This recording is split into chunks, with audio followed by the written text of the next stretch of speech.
Yolène ne pouvait pas venir, mais elle tenait absolument à être présente quand même. C'est une femme de radio, donc on a choisi cette solution du téléphone. Et elle va nous parler de l'altruisme chez les animaux.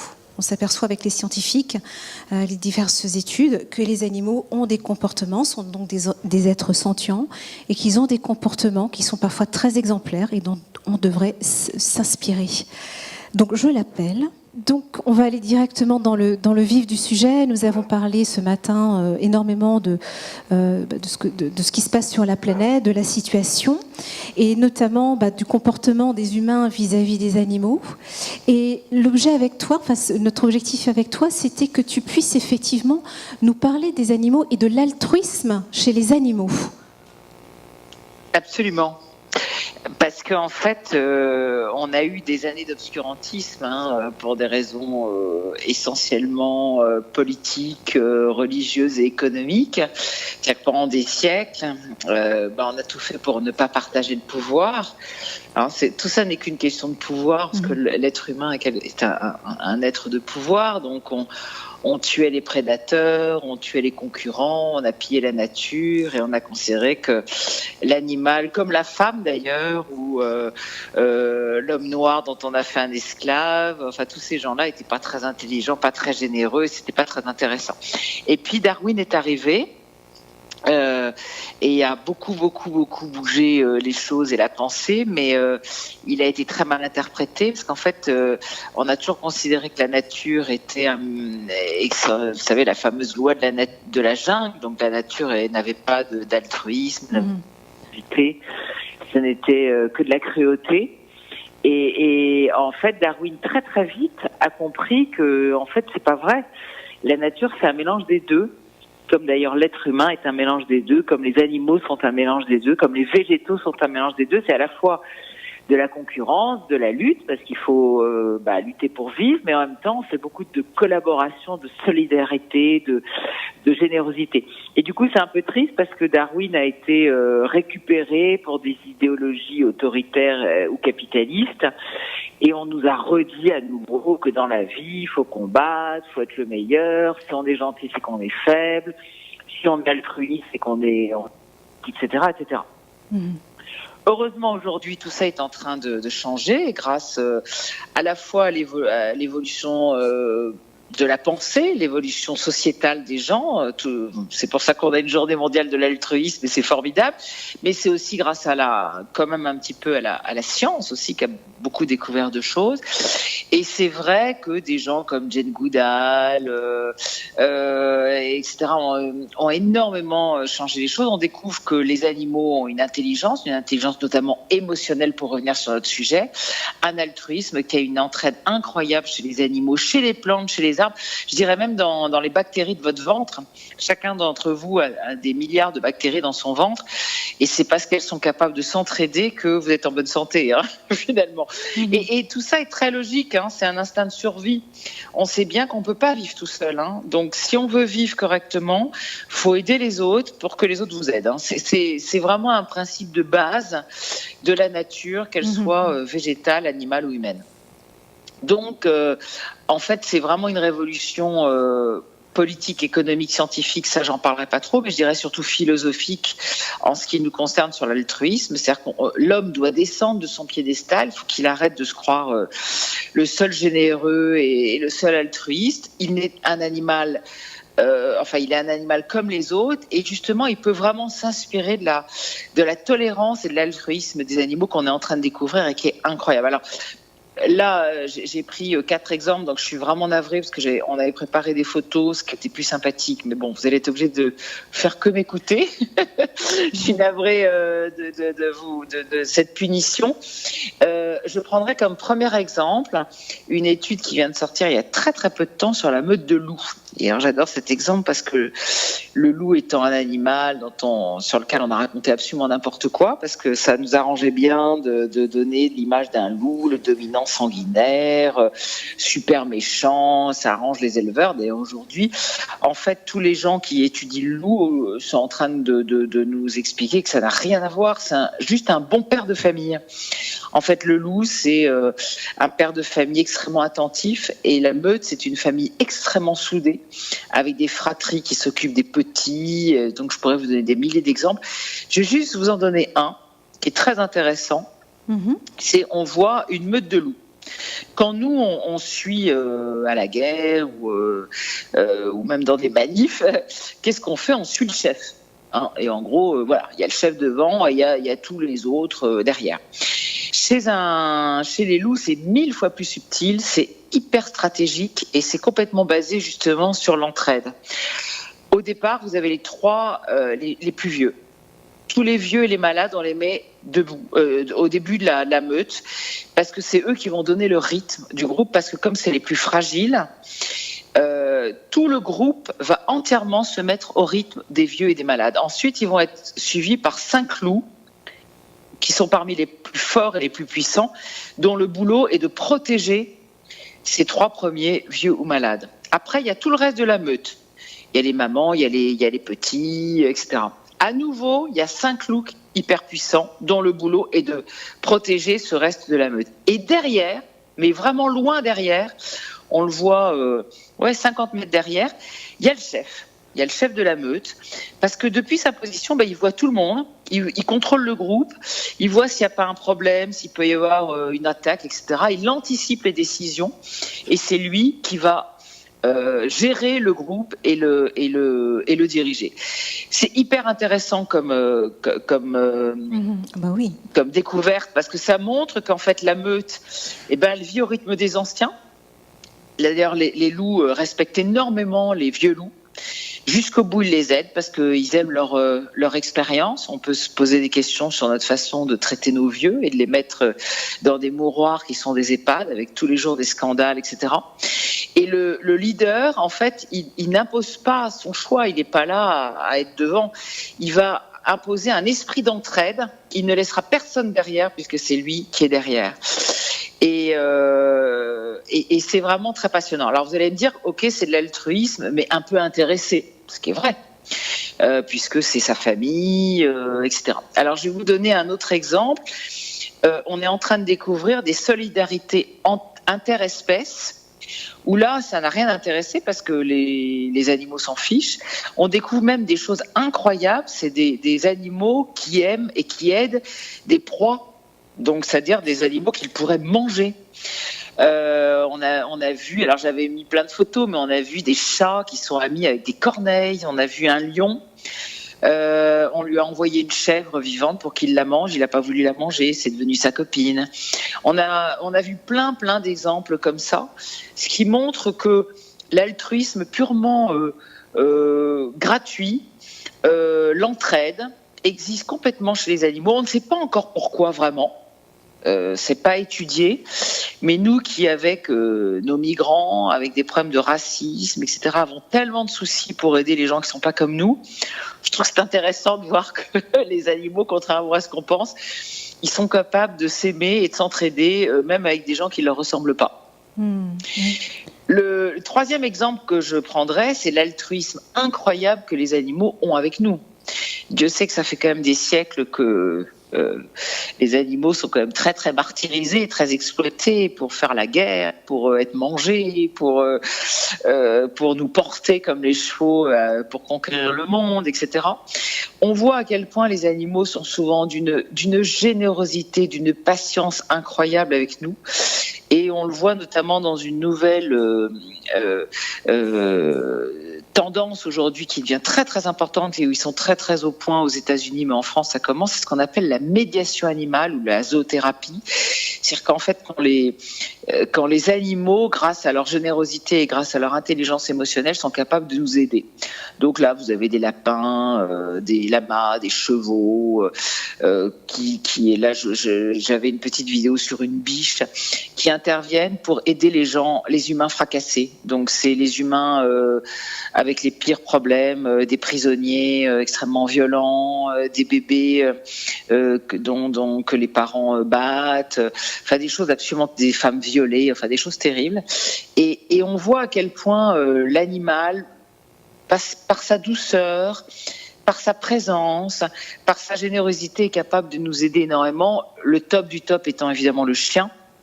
Je suppose que dans la salle, il y a beaucoup de gens qui ont des chiens. On est en train de découvrir, c'est hallucinant ce qu'on découvre sur les chiens. C'est-à-dire que le chien, juste en vous reniflant, juste en vous regardant, parce que ça fait des siècles qu'il nous regarde et qu'il a très bien compris comment on était. Et le chien est un animal qui observe, et grâce à son don d'observation, il est capable de découvrir si vous allez faire une crise d'épilepsie, si vous allez faire une crise cardiaque, si vous avez des problèmes d'alcoolisme, etc. Et de plus en plus d'associations travaillent pour des chiens qui nous aident, préviennent les crises et sont capables de sauver des humains. Je vais vite, je vais un petit peu vite, mais comme je sais que j'ai que 20 minutes, j'ai un autre exemple qui montre, alors je dirais l'altruisme, mais surtout la tolérance des animaux, et j'aime beaucoup cet exemple-là, c'est l'homosexualité. Pendant des siècles, c'est un sujet qui a été totalement balayé. Depuis l'Antiquité, on a remarqué des choses, et notamment au XVIIIe siècle, on remarquait que les hannetons, même s'il y avait des femelles, les mâles étaient entre eux, et les scientifiques étaient tellement sous l'emprise de la religion qu'ils ne voulaient rien savoir, ce qui montre bien que l'idéologie nous pousse à l'ignorance. Mais bon, heureusement, aujourd'hui, quand même, au XXIe siècle, on est un peu plus ouvert, et donc il y a beaucoup d'études qui montrent qu'en fait l'homosexualité est extrêmement répandue dans la nature. Pour l'instant, on a identifié 1500 espèces avec de l'homosexualité de toutes sortes, masculine, de mâles, de femelles, des couples trios, des couples qui adoptent des bébés, pour toutes sortes de raisons, souvent parce que c'est plus simple. Par exemple, c'est plus les cygnes noirs. Il y a énormément de couples de mâles de cygnes noirs qui se mettent ensemble parce que c'est plus facile pour eux de protéger les petits. Mais on voit aussi de l'homosexualité par pur plaisir, notamment chez les bonobos, les femelles qui se vont juste plaisir. Il y a des caresses, etc. Et ce qui est très intéressant, c'est que chez l'animal, ça ne pose mais aucun problème. On n'a encore jamais vu des animaux virer d'autres animaux parce qu'ils étaient homos. Le seul animal chez qui ça continue de poser un problème, c'est l'humain. On est quand même les seuls à martyriser, emprisonner, tuer, moquer des gens parce qu'ils sont homosexuels et qu'ils s'aiment entre gens du même sexe. Donc je trouve que c'est une très très belle leçon de tolérance que nous donnent les animaux.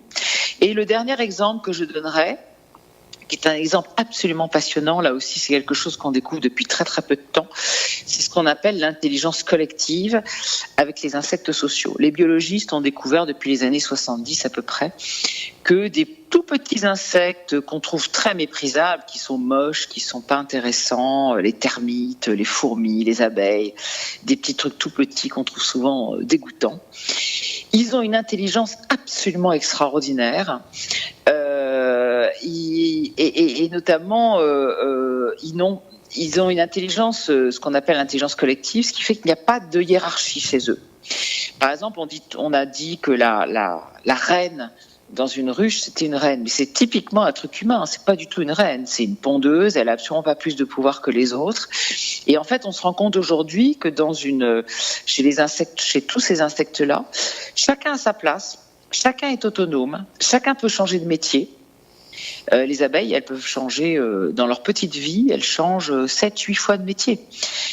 Chacun informe tout le monde dans une grande transparence, très intéressant. Nous qui avons beaucoup de mal à dire les bonnes infos et on est obligé de faire des enquêtes pour savoir ce qu'il en est. Chez ces animaux-là, ça n'existe pas. Tout le monde informe tout le monde et le résultat, c'est qu'ils arrivent à faire des grandes choses incroyables. Les termites construisent des cités extraordinaires avec des qualités thermiques dont nos architectes s'inspirent tellement c'est extraordinaire. Les ruches sont capables les abeilles dans des ruches sont capables de créer des médicaments parce que la gelée royale, tout ça, ce sont des médicaments dont s'inspirent beaucoup nos laboratoires pharmaceutiques.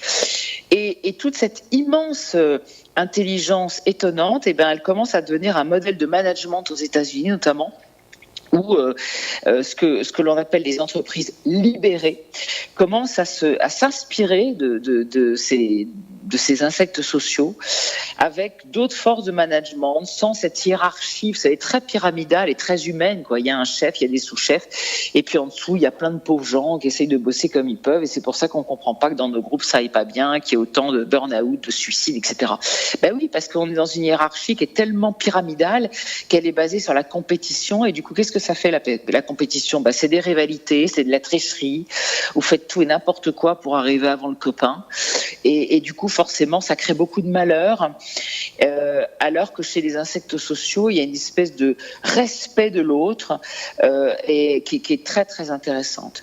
Donc je conclurai en disant que l'altruisme chez les animaux, c'est vraiment une valeur très très forte, et qu'il faut qu'on se réconcilie en fait avec celui qui habite aussi cette planète. Ça serait peut-être pas mal de le rappeler, parce qu'on a un peu l'impression qu'il y a l'homme et puis à côté de lui il y a des tas d'êtres moches, bêtes, etc. Non, il y a des êtres d'une immense intelligence, mais différente de la nôtre, que toutes ces intelligences sont complémentaires, et c'est ça qui fait l'incroyable génie de la nature, cette espèce de lien extraordinaire. Donc, réconcilions-nous avec lui, apprenons et découvrons encore, travaillons sur ses talents sur lesquels il peut nous aider, et puis surtout respectons-le, puisqu'on parle d'altruisme. Arrêtons de faire souffrir l'animal, de le chasser, de lui arracher la peau, de le manger, etc. Respectons-le, et en gros inspirons-nous de sa sagesse, parce que au fond, il est assez sage. Alors, je vous dis ça parce que je suis en train d'écrire un livre sur les 12 sagesses des animaux, donc je suis un peu dans ce sujet-là. Voilà, donc j'espère que ça n'a pas été trop compliqué de m'écouter comme ça, sans images, sans personne. Je suis vraiment désolée. Yolène, est-ce que tu m'entends? Est-ce que tu m'entends là? C'est Bruno. Oui, absolument. Oui, Yolène. Écoute, d'abord, je voudrais te dire un grand merci, parce que c'est... je crois que personne n'a décroché. C'est vraiment passionnant tout ce que tu as dit. C'est vrai qu'on a vraiment le regret que tu n'aies pas été là, parce qu'en t'écoutant, on se dit... mais je regrette énormément, vraiment, parce que qu'est-ce qu'on aurait pu, ce que vous faites, vraiment. Ouais. Qu'est-ce qu'on aurait pu partager avec toi? Vraiment, c'est un vrai régal. Et en plus, il y a vraiment une ambiance absolument superbe ici. Alors, j'ai...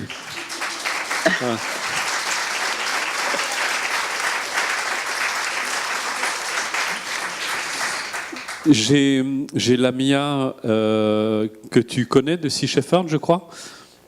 Oui, absolument. Et elle est juste à côté de moi. Justement, j'ai vu qu'elle t'a écouté avec beaucoup d'attention. Je lui ai demandé justement de rebondir sur ce que tu as dit. Qu'est-ce que tu en penses? Surtout que qui travaillent beaucoup sur les baleines et les animaux marins. Là, on est en train de découvrir des choses mais hallucinantes, notamment sur les baleines. Donc, je pense que... Oui, bonjour Yolène. Effectivement... oui, bonjour. Ouais, c'était très intéressant. Ça m'a fait penser forcément aux animaux que je connais un peu mieux, hormis les chiens, mais la solidarité entre les dauphins, et notamment aux îles Féroé dont je parlais tout à l'heure, aux personnes qui sont présentes et qui en fait malheureusement peut leur coûter cher, puisque quand ils rabattent des familles entières, en fait, elles restent ensemble. Et dès lors qu'il y a désolée, je vais plomber l'ambiance, mais c'est vrai que c'est assez fort et dramatique. Mais dès lors qu'il y a l'un d'entre eux qui est blessé, qui a du sang dans l'eau, ils restent tous ensemble. Et c'est une des choses qu'on expliquait aux Féringiens qui les tuent, en disant mais à partir du moment où on leur sectionne la moelle épinière, ils sont morts, donc ça va très vite. En fait, on leur explique que le pire pour eux, c'est de se voir mourir les uns les autres, sachant que dans le milieu naturel, quand il y a l'un des leurs qui est blessé, ils vont chasser pour le nourrir. On a vu des cas aussi de mamans qui portaient pendant des jours leur bébé sur leur dos. Voilà, ils sont extrêmement solidaires, et de se voir mourir entre eux, c'est encore ce qu'il y a de pire. Et malheureusement, c'est aussi ce qui cause leur perte, parce qu'ils cherchent pas à sauver leur peau, en fait. Donc c'est rare, ce genre de solidarité parmi nous, les hommes.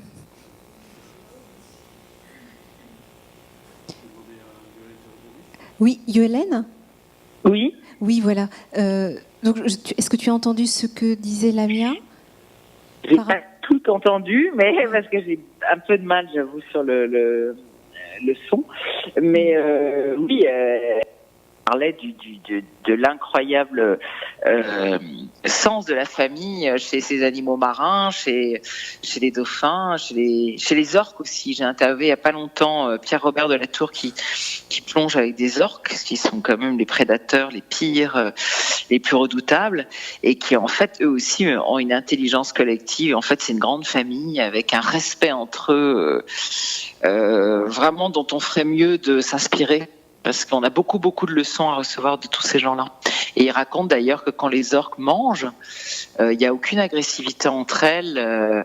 Au contraire, il n'y a que du respect. Chacun mange sans se précipiter, dans le respect de l'autre. Enfin bon, je pense qu'on a beaucoup de choses qui peuvent nous inspirer chez ces animaux-là. Tout à fait. Oui, peut-être juste pour donner un exemple d'une expérience qui a été faite à Taiji, en fait, pour repousser les dauphins, pour qu'ils ne se rapprochent pas de la baie de chasse. Il y avait des sons de dauphins martyrisés qui avaient été mis dans l'eau. Et en fait, on s'est rendu compte que ça attirait les dauphins au lieu de les éloigner. Donc, Yolène ? Oui. Merci. Merci Yolène. Merci à vous. Je suis désolée des conditions un peu compliquées, mais je vous souhaite une belle fin de journée passionnante. Merci à vous. On t'applaudit.